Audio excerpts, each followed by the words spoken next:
So, to put it really simply, the church in the Czech Republic has been through a lot. There's a lot of rich history in learning about it.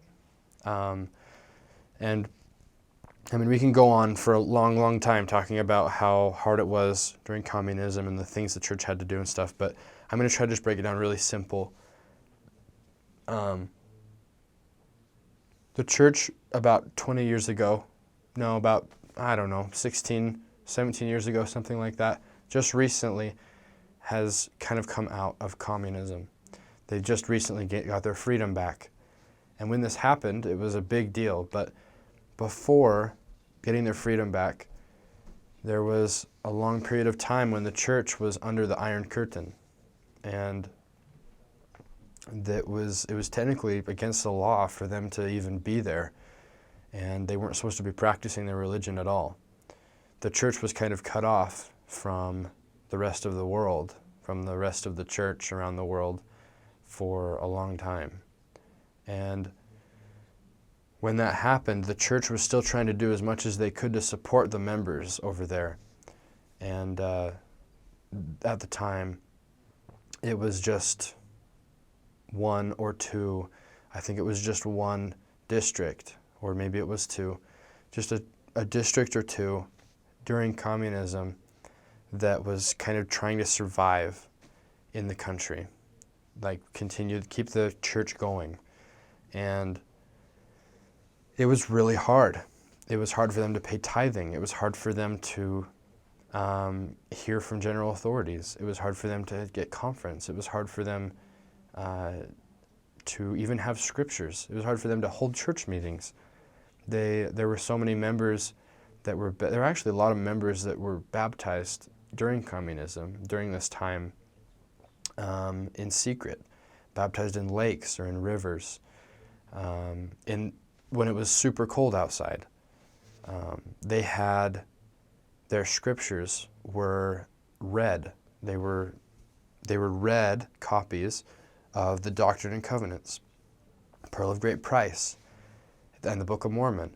And they were read, and they had red pages because those red pages in the red books were disguised.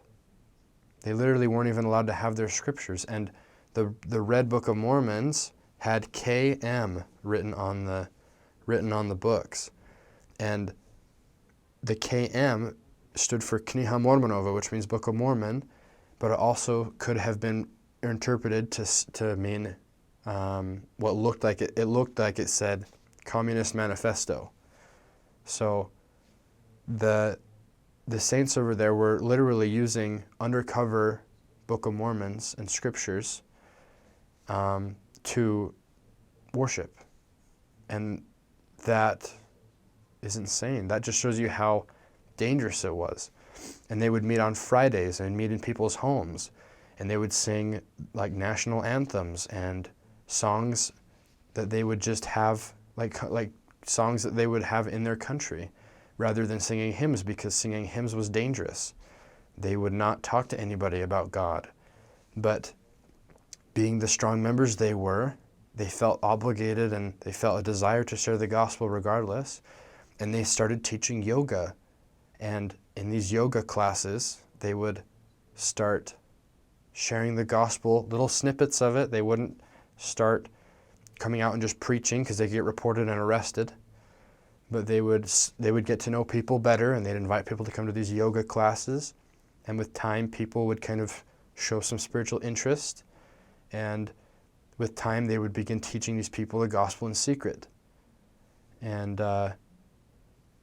there are pictures that I've seen of people meeting in people's living rooms on Fridays to attend church and partake of the sacrament.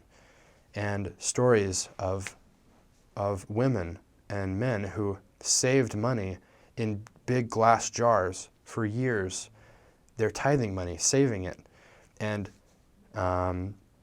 there's this one picture I saw, and in the picture is a man that I know, and he's like 20 years old in the picture. Now, about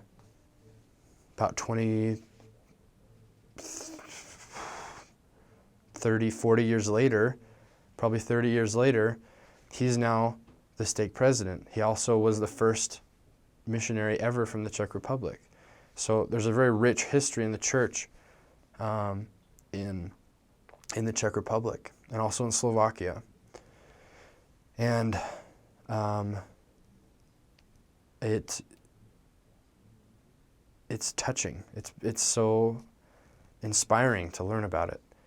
And I know people that have lived through this, and I've met them, I've spoken with them, and I've heard their experiences, and I've heard their testimonies, and I've thought to myself, how can they have such a strong testimony when such hard things have happened to them, or they're the only member in their family, or their husband is against them being a member, and nobody supports them, or they live in a branch with 12 people, and in these branches it's slightly dysfunctional because they're all first generation converts and they don't know how the church is supposed to run, or it's hard. It's been really hard for the church there, and it's so incredible to see their faith and the way that they've grown and the people they've become, and it's incredible. It's absolutely incredible.